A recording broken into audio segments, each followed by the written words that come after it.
One reason we may want to know the total surface area of a cylinder is in case we're trying to wrap a stack of CDs in shrink wrap. I would need to know what's the minimum amount of shrink wrap required to wrap all the way around this cylinder. So let's go ahead and find its total surface area and then answer our application step below. So let's see, we have a stack of CDs which is in the shape of a cylinder.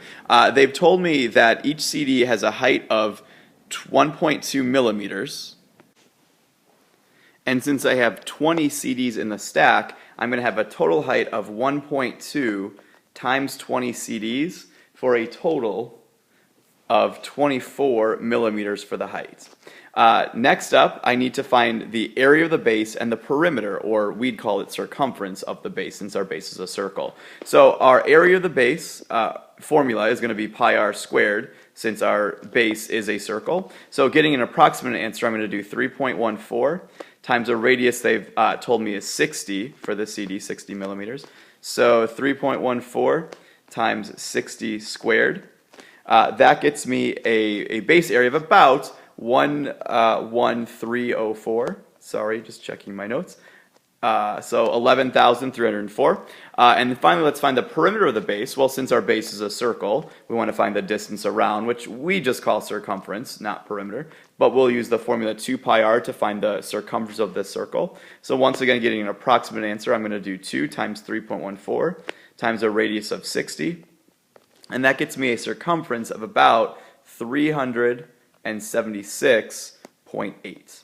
Once I've got all those values figured out, I can now go ahead and find the total surface area of this stack of CDs. That formula is going to be the perimeter times the height plus 2 times the bases, because there's 2 bases. There's the top circle, there's the bottom circle. So let's go ahead and get our numbers plugged in. So I need to do 376.8 times a height of 24, and then add on 2 times the area of the base, which was that 11,304 number. And once I grab a calculator to do that calculation,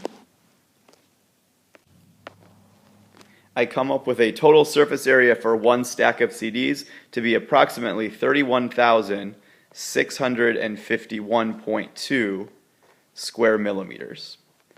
So that's the minimum amount of shrink wrap I would need to wrap one stack of 20 CDs. Now the question below says, well, suppose we have 1,000,000 square millimeters of shrink wrap to use. How many packs of 20 can we make? So since we have 1,000,000 square units, square millimeters to work with, let's divide that by what each stack takes. Each stack takes about 31,651.2. So dividing that gets us an answer of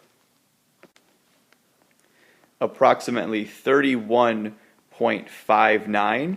Now, because we can't wrap a partial stack of CDs, I need to make sure I round that number appropriately. Now, we may be tempted to round up to 32, but we don't have enough shrink wrap to wrap that much. At most, I can wrap 31 stacks of CDs.